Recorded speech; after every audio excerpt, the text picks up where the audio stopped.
Welcome back to the Chicago Tomahawk. I'm Mike. I got my line mate Matt with me, and I got my center with me today, Jake Hahn. How you doing, man? Yeah, good to be playing down the middle with a couple of good skilled wingers here, right? So we should be able to make some magic. Hopefully we can pot a couple here early. Matt's usually the guy talking to his posts. That's his thing. You know, it's really funny. I'll try. Someone's got to do it. I could try. Hey Jake, I know that you're a hockey player. Do you have any any friends that are kind of like unique personalities that play? To an extent, yeah. I think everybody in a way is sort of their own unique personality, right? Especially when you get as old, into your 30s now playing hockey. Everyone's a bit of a character or has some sort of background to it. So yeah, we've got some pretty interesting guys on the team for sure. Do you normally play with the same guys, or do you have guys who kind of come and go? Yeah, we probably have a core group of about, I'd say, 8 to 10 guys that are almost always there, and then we've got a rotation of another 5 to 10 guys that are sort of in and out, and you've got your backups, and you never know if you're going to need a goalie or something. So it's nice to have the connections with a few different guys that are able to step in. And as you guys know, people get busy, have commitments, especially in the summertime. It can be difficult to piece a team together and put enough guys on the ice. So it's nice to have options. Depth, the depth chart, right? We're going to be talking about depth today, probably. Yeah, right, heading towards the trade deadline. So you always want that depth in the organization. 3v3. We don't have enough 3v3. Yeah, so whatever you got. Yeah. Well, I've played a few games where we've had like 4 guys or 5 guys, like barely enough to ice the team. Those are never fun games. Wow. By the end of it. Dead. Yeah. So Jake, I want to know what's the temperature like in Toronto? Today, it's actually quite nice today. We're over even. We're in terms of, so we're dealing with Celsius here. So I guess for you guys, was it 32 Fahrenheit is 0 Celsius, I think. So we're probably looking at like 40, something in the 40s for you guys right now. It's actually quite nice. I went to the grocery store before I talked to you guys, went for a little walk, and it's nice compared to what it has been the last couple months. So considering, Toronto playoff time is coming up, I'm assuming that the temperature's around that 40-degree mark, but it probably feels like 65 with the heat coming off of the team. What do you think is what's going on with Toronto, man? Like how are things looking comparative to the beginning of the season? Yeah, they're not looking as good. I'll bluntly just say that. They're not. The outlook isn't quite as good as it was, I would say.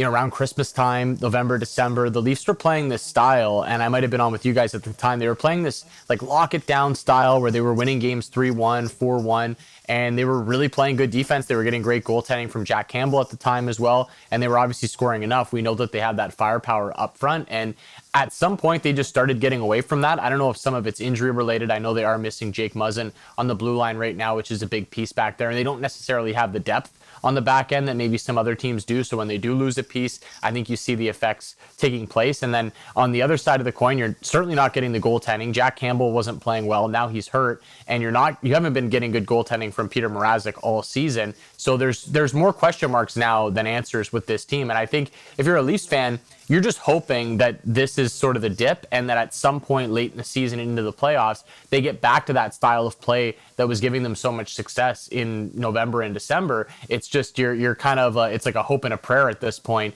because I don't know what else you can really do. But there's some major flaws with this team right now, and it's evident when you watch them. Well, we're getting out of the dog days of the winter, and to be honest with you, I thought the dog days of the season are pretty brutal. There's no it seems like the winters, there's no end in sight.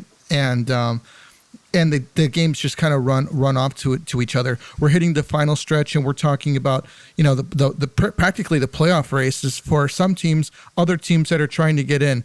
If you're the GM of Toronto, they obviously have some defensive holes that need to be fixed, and as of recently, maybe a hole at goalie. What would you do to try to right the ship of this team come trade deadline? Yeah, it's not a simple answer, but I do think that you are on the right track with the two positions that you mentioned. I don't think you're really touching the forward group up front. You've got enough scoring. You can argue that they need a little bit more size and a little bit more grit, but I've always been of the mindset that you don't add grit to your team. That's something that's built into your team that it kind of comes from the top down. Like, skilled players can play gritty. You don't need to be, a fourth line plug playing 8 minutes to be considered a gritty player. And I think that's more of a team mindset than anything else. So that would be low on the list for me if I was Kyle Dubas. And just watching this team over the last month or so, clearly goaltending is an issue. I just don't know if there's a name out there that's really going to be a game changer for you, unless you give up a ton, which I don't think they're in a position to do. And the salary cap's going to become an issue as well. So I think goaltending is going to be tricky. I feel like you go out and you grab a value play and you just hope that you can catch lightning in a bottle with a goaltender that's maybe a little bit underrated. So that's how I would play that position. And you still could get Jack Campbell back. Like, he's week to week right now. I think he's on track to come back in a couple of weeks. So maybe he gets healthy. Maybe he gets back into form from the start of the season. So I think you can hope that the goaltending situation sorts itself out. And at the top of my list would just be going to get more defensemen, whether that's one or two guys on the back end. I think helping out the goaltenders is the key to all of this. If they're able to insulate them just a little bit, slow down those high danger chances, which they've been giving up a lot. If you watch their games, it's 2-on-1s, odd man rushes constantly, and you're just not doing the goaltenders any favors. So I think defense has to be at the top of the list. Goaltending would be right there as well. Do you think that's a system type of thing, Jake, or do you think that's maybe like talent on the back end? I think it's a little bit of both. Like, when you mentioned the system and thinking back to how they were playing early in the season, at times it was almost boring, but it was effective. Like, I'm watching Leaf games and I'm thinking, okay, they're not the most exciting team right now, but they're winning games. And I think that's all the fan base would really want at the end of the day. Like, they don't need to be the most entertaining team. They just want the wins.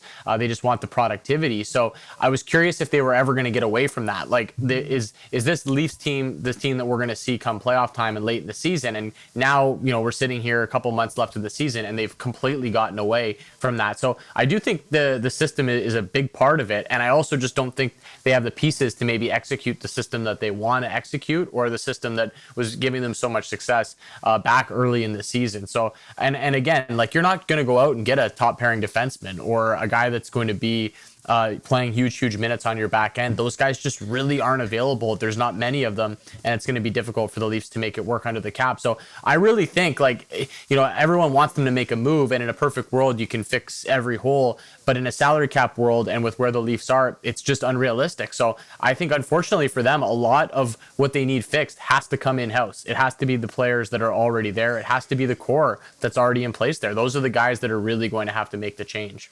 Yeah, I think that you make a really good point, because if they can't fix these defensive woes in a way, they're going to need to look at Matthews to start putting up 2 goals a game, minimum, and Marner to contribute, so that they're putting up not them two alone, but the offense putting up maybe 4 or 5 goals a game, and then just trying to hang on for wins in a way. So, yeah, and when you're really looking at it, like, they paid Morgan Rielly big money. They gave him the big extension, and he's paid as a number one defenseman. I think Morgan Rielly's great. I just don't think that he can do it all himself back there. And most of my point is just that when we get close to the deadline and we see teams like Toronto, who we think are close to being contenders, that maybe need that one piece, I think sometimes we overrate what the deadline can be. Like, you've put this core in place. You're paying all these guys big money. You've got your Matthews, your Marner, Tavares, Nylander up front. You paid Morgan Rielly to be your number one guy. You thought at one point this year you had a number one goaltender in Jack Campbell. Maybe that's come into question now. But you had all the pieces in place. I don't know who you're going to go get over the next week or so that's really going to push you over the edge or make a difference without giving up crazy pieces or a lot of draft picks or losing something on your current roster. I'm going to bring this up just so we can cycle back to this just for one second. The Blackhawks have had a very, I don't want to say entertaining season, but it's been definitely one for the books if you're looking on the outside in, as if at one point you didn't think that things could get any worse. We have a GM now, and we're headed in what I would consider the right direction. Marc-Andre Fleury, when he came to Chicago, he made a deal with the GM, Stan Bowman, at the time, that he would be willing to play and not retire if he wasn't moved. It was a handshake deal. And Kyle Davidson, who is the GM of the Chicago Blackhawks now, has said that he's going to honor that deal that was done with Marc-Andre Fleury. Now, the Blackhawks have, I would probably say, two chips, Marc-Andre Fleury and Calvin DeHaan right now, as possible players that other teams could be looking for to kind of add on defense, or in Marc-Andre Fleury, possibly be that goalie to kind of take them over the top. I'll use Edmonton as an example that even if they took both players, I don't think that would take them over the top. But maybe Toronto could use, a Marc-Andre Fleury or even a Calvin DeHaan to come in there and kind of maybe shore up the defense a little bit. Do you think that either of these players would be a good fit in Toronto? Package deal. I think, yeah. I mean, it's certainly possible. Anything's possible. And I feel like the pressure is getting cranked up with basically every game that the Leafs play, and the goaltending issues and the defensive issues that they've had recently. So it's kind of a tricky time for all of this to happen. Like, if they were playing really well right now, they were playing that tight structure, maybe everybody would be singing a different tune. So I think you have to be careful if you're the Leafs. You don't want to panic too much and get yourself into a situation where you're giving up assets and you're giving up picks for something that might really not push you over the edge. It's hard for me to envision Marc-Andre Fleury going to Toronto and playing for the Toronto Maple Leafs, but it's feasible. It would be a little bit tricky for them to make it work under the cap, because he is owed $7 million this season. So maybe the Blackhawks would have to eat some of that coming back. Yeah, there's ways to make something like that work, but I almost think that a guy like Calvin DeHaan would be the piece that they would probably be more interested in, because I think he'd probably be a bit more affordable. And I really think it does start with the blue line. It starts with team defense. Like, I don't care which goaltender you put back there. If you put Marc-Andre Fleury on the Leafs right now with how they're playing defensively, the odd man rushes that they're giving up, yeah, he's better than what they have, but I still don't think that it would be enough to win them a Stanley Cup. And ultimately, that's got to be their only goal right now. Moving on to Edmonton, I think that their woes are maybe a little bit more. They had a stretch a little bit ago, a nice winning stretch a little bit ago. What do you think Edmonton needs to do to take themselves? Because I think that they were, because of Connor McDavid, they're always considered a favorite. And with Leon Draisaitl, he's kind of the Scottie Pippen to Michael Jordan. I'm not saying McDavid is Michael Jordan. I'm just saying kind of like he kind of plays second fiddle to him a little bit, but I would consider Draisaitl one hell of a player in his own right. Do you think that Edmonton has any hope to get out of the first round this season? I could maybe buy one round for the Oilers, but that's probably as far as I would go. And I've really never been a believer in this team and how it's constructed. Like, we know they have these great talented players up front. Connor McDavid, probably the best player in the world. Leon Draisaitl's right up there as well. I actually like a lot of what they have on the back end as well. I think Darnell Nurse is really good, and Evan Bouchard's looked pretty nice this season on the back end. The goaltending position is just, it leaves so much to be desired. I think it's even worse than the Maple Leafs position in terms of what they have in goal. We've seen Miko Koskinen play some decent games here recently, but is he really somebody that we think is going to go win 16 games for them in the spring? And Mike Smith's another guy that we've seen get hot and cold, but he's almost 40 years old. Like, I don't know what you're expecting back there. And I think they're kind of getting what they deserve. Like, in the offseason, the big topic with the Edmonton, and what I was saying on all of our shows, was that, how are you not in the market for a goaltender? And I'm sure they were in the market. Maybe they just missed out on the guys that they wanted to get, and they sort of got left empty-handed. And okay, I guess we're just going to roll with Miko Koskinen and Mike Smith. But you have Connor McDavid, the best player in the world, playing in his prime years. Like, these are the prime years for Connor McDavid. He's 25 years old. He's got a lot of prime left. Like, he's by no means slowing down. And you're going to have still a bigger window where Connor McDavid is in these prime years. But you need to capitalize on each and every one of these years. And you need to be going for it. And you need to have at least some sort of a stable goaltending position. And they just don't have that. So for me, they're a team that's easy to match up against if you're one of the top teams in the league. Like, they can look at Edmonton and the lines 2, 3, and 4. I think whoever they're playing is going to feel comfortable going up against those lines. And it's just trying to slow down Connor McDavid as much as possible. And I just think they're an easy matchup for deep teams in the league, regardless of what they do at the goaltending position. So I don't really look at Edmonton as a true threat, even if they do make the playoffs. Me and Matt have pretty much seconded your sentiment exactly. We just don't see this team going anywhere, even with McDavid and Draisaitl, because if you shut that line down, you shut the entire team down, because they're not going to do anything after that. Come this summer, I think that, they're not going to make it out of the first round if they make it. Do you think that Ken Holland's going to have a job, or even more importantly, should he have a job? Yeah, that is an important question, and I think that it at least has to be thrown out there, right? Like, that topic has to be brought up there. I just again, he hasn't even really been there for that long. There's been a couple different general managers there, a bunch of different coaches there. At some point, you want some stability. At some point, you do want some consistency. But I question some of the moves that he's made, and on the other side of it, I question some of the moves that he hasn't made. I think that's more of what worries me, right? Not going out and getting a goaltender, just kind of leaving that position up in the air when you have the best player in the world in Connor McDavid. To me, just doesn't seem right. So I do think that question will have to be asked come the offseason. Maybe they surprise us in the playoffs and they do at least win a round. I would personally love to see Edmonton Calgary in the second round. It looks like Calgary is going to finish first in that Pacific Division. And, let's just say Edmonton does lock down that 3 spot. They get LA in the first round. I love the Kings. I think that they're on the up and up, and I really like what they've done this year. But they're beatable in the first round. They're by no means just going to run through Edmonton. So maybe the Oilers upset the Kings, and maybe we do get that Battle of Alberta in the second round, which I think would be a lot of fun. People in Canada would certainly love that matchup between those two sides. But I don't see Edmonton beating the Flames in that series if that does indeed come to fruition. So I think that there's like a cap on how far that they can go here. And again, I'm always willing to be surprised. I'm always willing to be proven wrong. That's the beauty of the NHL. That's the beauty of watching the playoffs when it rolls around. But it's really difficult for me to see the Oilers going through that side of the bracket. And they're sitting in a playoff spot right now, guys. But the only reason they're sitting in that spot is because Vegas has just gone full flaps. Like, if you look at the Oilers' last 10 games, they've won 4 of their last 10 games. So it's not like the Oilers are hot to track down this playoff spot. It's just because Vegas is plummeting down the standings that by default somebody has to be third right now. Big trouble. They're like Maple Leaf trouble. Yeah.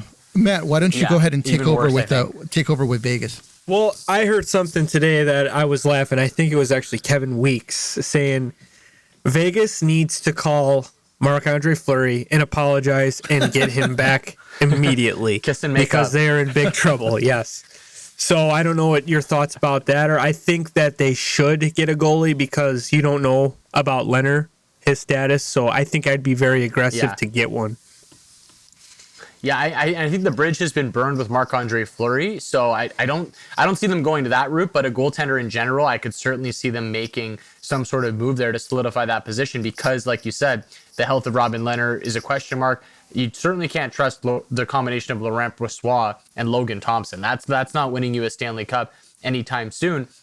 But I'm curious if Vegas looks at this and gets realistic and says, okay, we made the Jack Eichel move. He's 25. It's his first year here. He hasn't even played a full year. Like, he's played like 3 weeks with us. We got him under contract for a long time. We're still trying to build towards something here. Do we just chalk this up to an injury-riddled season that just got off the rails? And I know it's going to look bad if they miss the playoffs. Like, everyone's going to be, what's wrong with Vegas? Like, is what they've built the right thing? But I think you can realistically look at this if you're the management for Vegas and just say, man, we've had so many guys out of the lineup. We've still never had our fully healthy lineup with Jack Eichel in it and all the surrounding parts. Do we just kind of crumple it up, move on, and we try to figure out the goaltending position in the offseason when it's much easier to make a move like that? I'm really curious how they handle this next week. I think Vegas is a very interesting team to watch. All right, guys, a quick word from our sponsor. If you're looking to place bets and want to do it as the action rolls in, DraftKings Sportsbook, an official sports betting partner of the NHL, has your shot to win big. New customers can bet just $1 on any team and get $150 in free bets if they win. That's right, a bump in the win column for our team means free bets for you, and we need all the wins that we can get. If Sportsbook isn't available in your state yet, you still have a shot to light the lamp. Everyone can play for huge cash prizes with DraftKings Daily Fantasy Hockey Contest. DraftKings is giving all new customers a free shot at millions of dollars in total prizes with their first deposit. Now, if you download the DraftKings Sportsbook app now, use our promo code ShyTomahawk, bet just $1 on any NHL team, and get $150 in free bets if they win. That's promo code ShyTomahawk at DraftKings Sportsbook, an official sports betting partner of the NHL. 21 or older, restrictions apply. So see the show notes for details. Now back to the podcast. Jake, I would 100% go that route, especially considering, where you're at with the cap. Mark Stone is injured right now. You've got Jack Eichel, and you hit the nail on the head. All of the injuries that they've had this season, it's like, you know what? Why don't we just cut our losses? Whoever's hurt right now, let's get them healthy. What kind of care do they need? We don't need guys hobbling in on one leg coming into play, especially what they do have a good team. They're just, everybody's just hurt. Matt, would you just say throw the season away and put everybody on injured reserve, make sure everybody gets healthy, have a good summer, and then come in strong at the beginning of next season camp? Yes, I would, but is that owner okay with that? I know that owner is very Stanley Cup hungry, and he's been waiting and getting close and getting bounced, and I know he's very anxious to get that cup. So I don't know if that would be cool with him, or, it's something to think about, because I know that he really wants that cup, and every year it's just getting longer and longer. He said 3 to 5 years, and everyone laughed at him, but now, is this their 4th or 5th year? I think it's their 5th year. Yeah, that's what you want out of an owner. You want a guy going for it every year. So that's up to Foley and the hockey ops, I guess. Yeah, you do want an owner that's hungry, but at the same time, you don't want an owner that's, kind of hovering over the hockey ops department, because that's what they're there for. He should be going in there saying, okay, guys, what's the deal here, and them saying, hey, you know what? We're going to need to chop it up because this is where we're at right now, and maybe we'll do a couple 2-for-1 deals to sell some more tickets, or whatever, because that's what it really comes down to. It's selling tickets, selling merchandise, making money, so that you could field a good team and putting something out on the ice that makes the fans happy. And if you come forward, to the fans and tell them like, hey, look, this is what's going on this year. It's not going to happen, but you know what? We're going to be back stronger than ever the next year. The diehards, the people that buy the merchandise, the people that watch the games, that listen on the radio, that bet on Vegas in Vegas, and who show up to games, I think that they would buy that. Yeah, and I think too, sometimes you just got to take your medicine, right? And we see this happen to teams all the time in professional sports where you just get dealt a tough hand and you just get injuries and you can never seem like you can really get fully healthy. We still haven't seen Jack Eichel play with a healthy Max Pacioretty and a healthy Mark Stone and a healthy goaltending situation. I'd even question whether guys like Shea Theodore and Alex Pietrangelo are healthy on the back end. It just they don't look right now. So I don't know if one or both of them are dealing with some injuries, but it just feels like they've caught some really tough breaks in the injury department this year. And you don't always want to use that as an excuse. And I'm by no means a Vegas Golden Knights fan trying to make excuses for them, but that's the reality is they've just been really banged up this year. They still have a good core group of players. They still have a team that I think when fully healthy going into next year, or if they can even get healthy going into this year's playoffs, assuming they do make it, can do some damage. It just doesn't feel like their year the way things have gone right now. And it would be incredible that Jack Eichel still can't find a way to play playoff hockey in the NHL. Like he escaped Buffalo, finally got out of there after all those years, comes to Vegas where for sure he was going to at least make the playoffs, right? That wasn't even a question on anybody's mind. Now here we are, inching close to the playoffs, inching close to the trade deadline, and they're currently out of a spot, and that's being brought into question. So you do in a way feel bad for Jack Eichel. Like he's like, what do I got to do to play a playoff game around here? Jake, with Jack, do you think that maybe, he had his surgery, it was obviously very successful, he's worked himself back. Do you think that maybe this is maybe a good time, like I said, like you said, to just take your medicine, to just let him play and just let him play out the rest of the season, have a healthy summer, and then let him come in strong for the, let him come in strong for camp, kind of like an extended somewhat rehab, considering this is your $10 million man? Well, I think this was always going to be a difficult spot for Jack Eichel to come into because of the injury that he was coming off of. He comes into Vegas. The thing I think that was originally working in his favor was that he was going to come to Vegas and not be a secondary player, because I would never want to call Jack Eichel a secondary player, but sort of he'd have surrounding pieces. He'd actually have help like he didn't have in Buffalo, where he'd have Mark Stone there. He'd have Max Pacioretty there. And now things have totally flipped where those guys aren't healthy.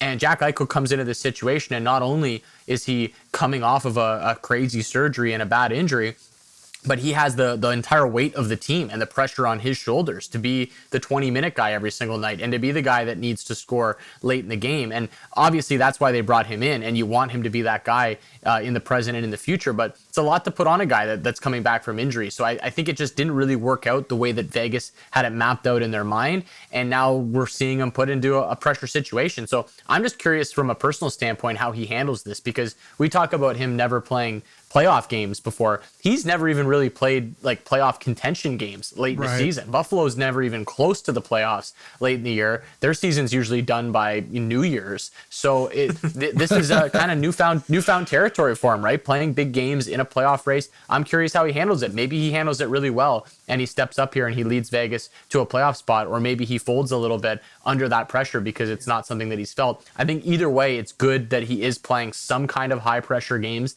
in the NHL, because that'll only benefit him going into next year and the rest of this contract with Vegas.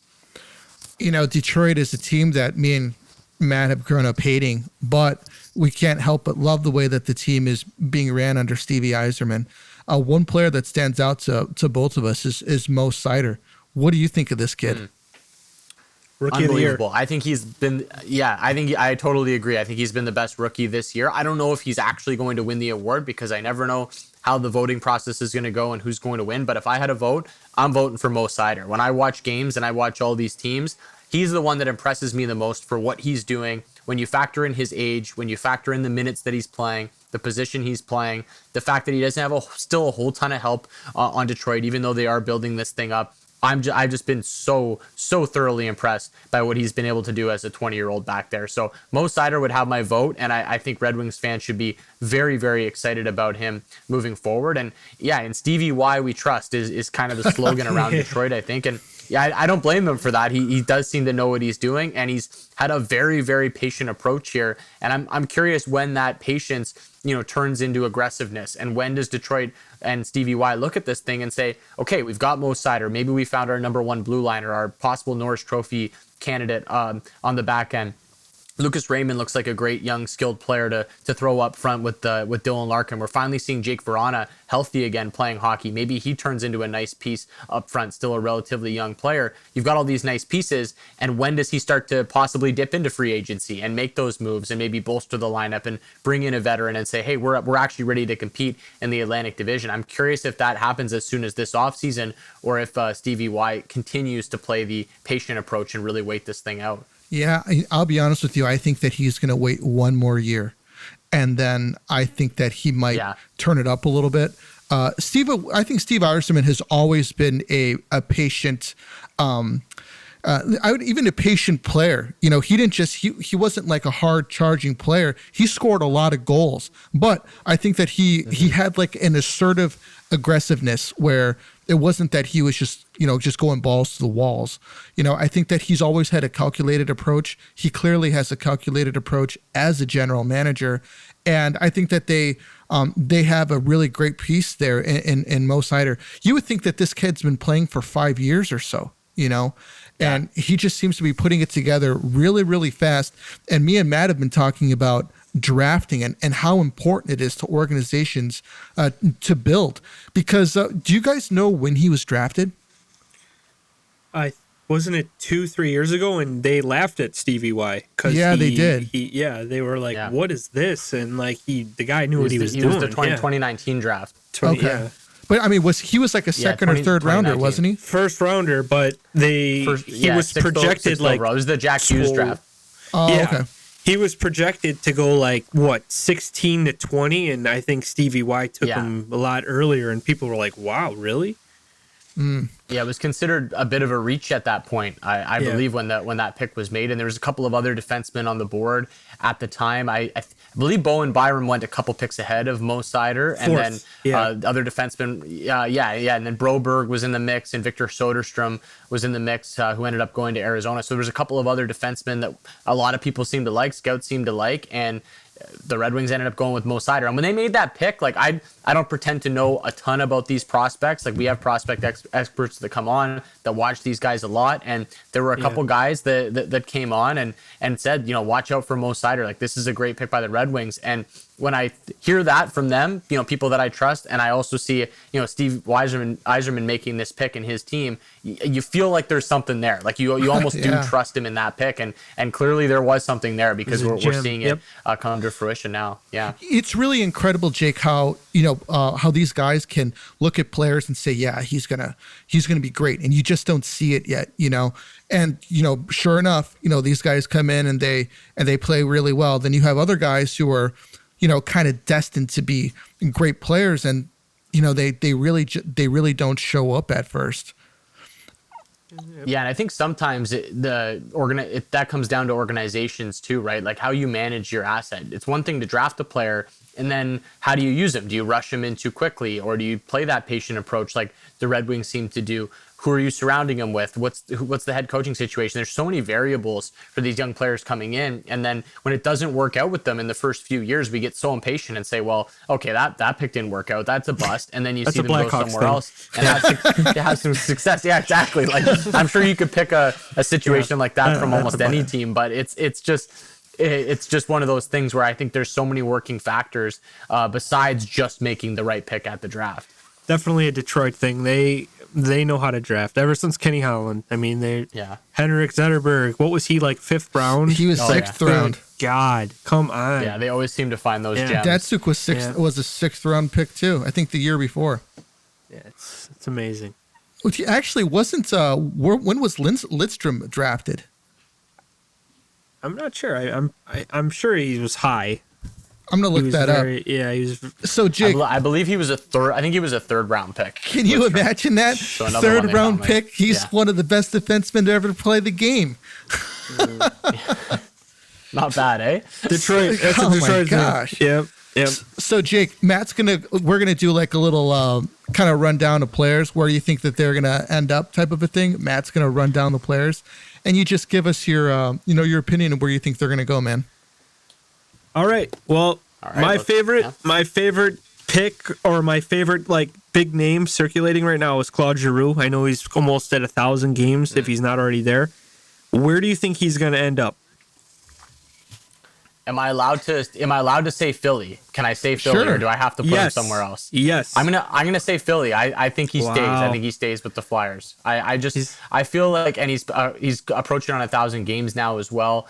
I don't know. I just think that the asking price for Claude Giroux, trying to fit him in, if I'm a team trading for Claude Giroux right now, he's a great piece, obviously, but to bring him into the room and for what he would command in terms of playing time, something in the top 6, like personally, I would love to see Claude Giroux get moved to a contender because I like him as a player. I would like to see him playing playoff games this year. I just think he remains a Flyer through the rest of this season, and we'll see what happens in terms of free agency this offseason. Let me ask you this, though. So there's 4 teams that are linked to him. Colorado, Boston, Florida. Actually, I'm sorry. Oh, yeah. St. Louis and Carolina. My favorite pick would be Carolina because I think he's like a Rod Brendamore type of player. I don't know about you. Can you pick one from those cities? I can get there with Carolina, and they've got so many nice pieces there with the Canes, but at the same time, I just like the Canes how they are, so I'd almost be fine with them just sort of standing pat. I think Boston's the team that really jumps out to me as somebody that whenever I see a player like this that is able to play the middle of the ice, obviously Claude Giroux is a bit of a versatile player. He can play the middle of the ice, he can play the wing as well, but with the Bruins' needs, and they certainly still need help at that second line center position. And, who knows, maybe they could play him on the wing or something like that, depending on how they want to order their lineup. I think the Bruins are a team that would interest me a little bit in terms of making a move like that. Okay. Well, how about Mark Giordano? Ooh, Gio. Yeah, where can we put Gio back on the Flames? Can we make that happen? I feel like if that move was going to happen, they might have made it already though. Because the Flames jumped out in front of it a couple weeks ago, obviously making that Tyler Toffoli move. And I love when teams do that, to just say, yeah, it was a great trade and it's already paid off dividends with how he's played for Calgary so far. But I love when a team does that and says, hey, we've got a need, we got a guy that we want to target. let's get out in front of this thing. Why do we have to wait to the deadline to make this deal? Like, we can just make this deal now, give him extra time to get acclimated with his line mates, get comfortable here, and clearly that deal is working out. So I'm curious if maybe that was their plan all along, to just say, hey, we know that we want to get this guy, and then maybe we can see what we're doing closer to the deadline and maybe make another move. So Giordano back to the Flames. Just wishful thinking, because I'd like to see that happen. Yeah, I think he deep down in his heart, he wants to be back with the Flames too. Yeah. So especially seeing what they're doing this year, right? Yeah, Like, he must be, I was there for so long. I was Ricky Bobby. And then all of a sudden, you go to an expansion team and you're dead last, and you're watching your old buddies and you're watching the Flames do what they're doing this year. It's got to be a little bit bittersweet, right? I think you're probably happy for your old teammates to an extent, but you're also like, man, I'd rather be playing those games right now than playing for a basement team that's going nowhere. So I'm sure he would be on the first flight to Calgary if he had the chance. Well, this is Mike's favorite player ever, Phil Kessel. Where is he going? Hot dog Phil. I love Phil, and again, So do I. we just did the Giordano back to Calgary conversation. We could link Phil to a couple of his old teams. We could link him to Boston. We could link him to Toronto. Ooh. I don't see Toronto happening. I just don't think that the Leafs are in a position to go and get Phil Kessel. But I do think the interesting part about Phil is the asking price for Arizona seems so low. I rumored that it was only a third-round pick for Phil Kessel. Like, who doesn't have a third-round pick they can give up for Phil Kessel? Yeah. Like, come on. And seeing what he's done over, the numbers don't pop off the page, obviously, for Arizona over the past couple of years for Phil, but he hasn't had great line mates. He's been limited in his ice time. I think put in the right position, whether that's in a second line role or a third line role with skilled players, I think Phil Kessel could do some major damage. So I would actually look at one of the bubble teams as a team that possibly goes and gets a Phil Kessel, like a team that is sort of in it, but not sure they're actually in it, maybe chasing down a playoff spot. I'd look at one of those teams to possibly go for a Phil Kessel, because maybe a Rangers or even like a Canucks or something like that that's like out of the playoffs right now. Just as a team, because I think it's one of those moves that you can make that you're not going to kill yourself over. It's a third round pick you give up for Phil Kessel. Okay, if it doesn't work out, we missed the playoffs, so be it. We tried. At least we didn't have to spend a first round pick. So I would look for those teams kind of hovering around the playoff mix to possibly be in on a Phil Kessel. But hey, maybe we see him reunited with the Pittsburgh Penguins as well. There's another team to sort of throw out there. I'd love to see Phil go back to Pittsburgh. I'll give you one more here. And it's a Blackhawk, and we weren't big fans of him. I think we've talked to you so many times. We've been pretty hard on him, but you know what? He's been playing great as of late. Dylan Strome. Oh, what a resurgence by Dylan Strome. I'm glad you brought him up, because I wanted to talk to you guys about him. But he's helping me out in fantasy right now. I picked him up in all my fantasy leagues because he's got this great line assignment. He's absolutely crushing it right now. Kaner and Cat, that's why. I'm happy, yeah. I hope he doesn't get traded now. I just want him to stay on that line the rest of the year and help me win my fantasy playoffs. Just keep racking up those points with Kaner. 10 points in his last 3 games. Kaner. Do you think the Hawks re-sign him or move him? Yeah. Well, you guys are probably be in a better position to answer that than I would. But with how he's playing right now, like just getting a glimpse of him over the past couple of weeks, I know you don't want to get too ahead of yourself over just a couple week stretch of hockey, but he looks pretty good, and he's playing with good players. Maybe he's found something there. I don't know. You don't want to just give him a huge deal based off of a couple weeks where he gets really hot. But I think it's something to think about if you're the Blackhawks, because he's still a relatively young player, and if he's showing you promise, maybe you do look at him as a possible piece to your future here. So the problem with Dylan Strome is that he has to play with DeBrincat and he has to play with Kane, 2 of the best players in the league. If you put him with guys that are not as skilled, his upside and his production goes through the bottom of the barrel.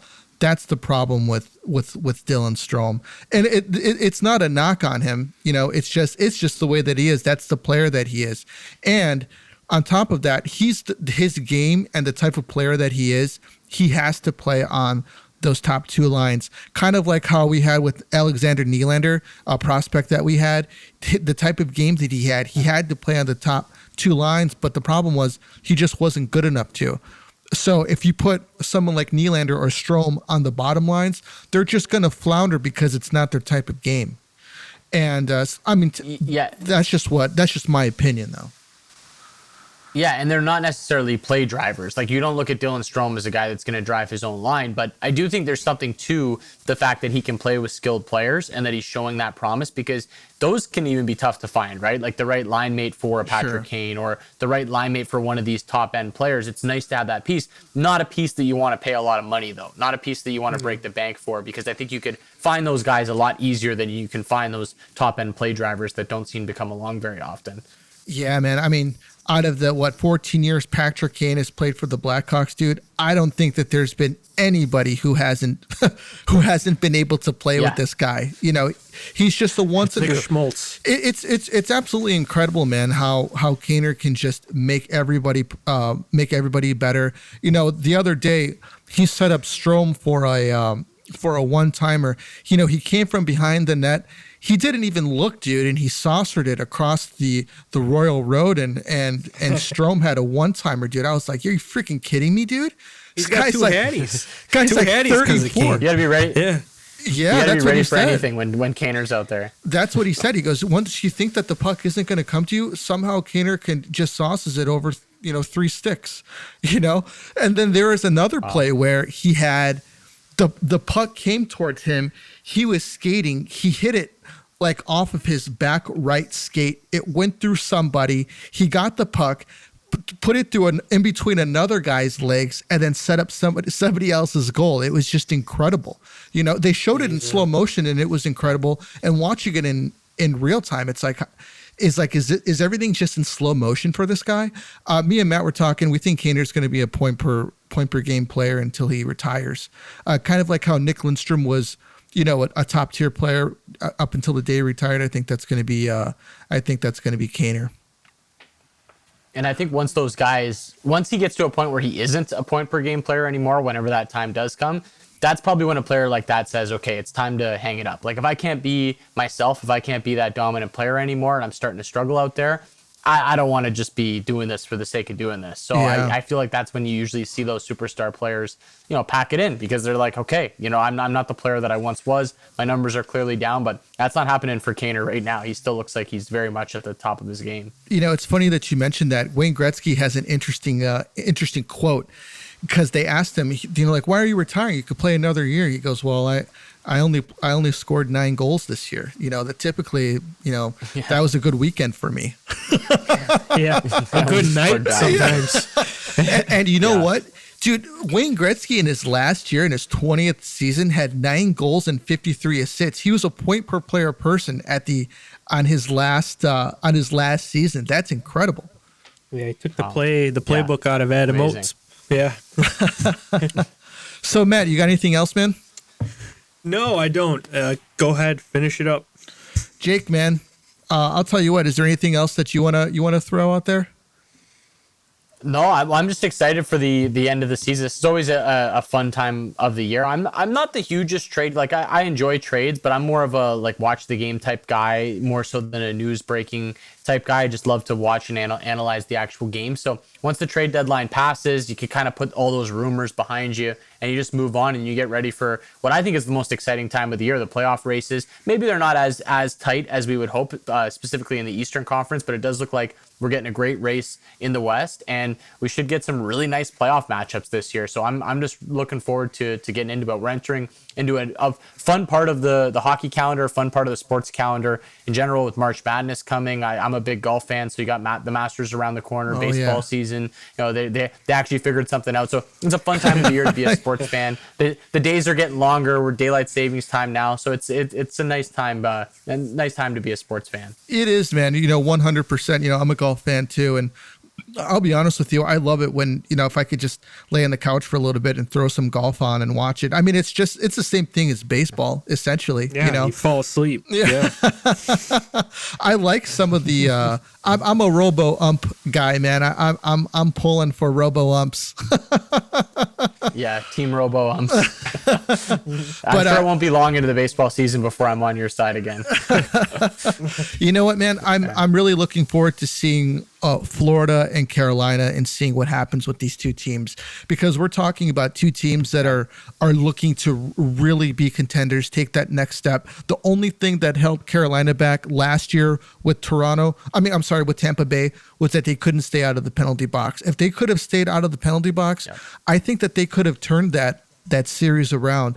I'm curious to see how the playoffs turn out for them this year, see if they've grown as a team, and see if they could take it a step further. And to be honest with you, them and Florida might be on a collision course. I'm really curious to see what happens with that. Well, a Tampa-Florida rematch, I think, in the second round is what all of us want. We saw that first round series last year. We got a taste of it. I thought Florida put up a good fight. There were some really exciting games there. Ultimately, they lose to the team that goes on and wins the Stanley Cup, right? So even though it was a first-round matchup, you easily could have been like a conference final with how good both of those teams are. So series, at least this year, it looks like we're going to get it in the second round. If we do get it, it won't be so early. Maybe teams like the Leafs or the Bruins have other plans and they want to throw a wrench into it. But it does certainly feel like we're on a collision course for the Battle of Florida again. And I'm all for it. Where do I sign? Yeah. Well, everybody, that's all that we got for you tonight. Thanks for listening in. We'll see you on the next one. This is the Tomahawk. We're out of here.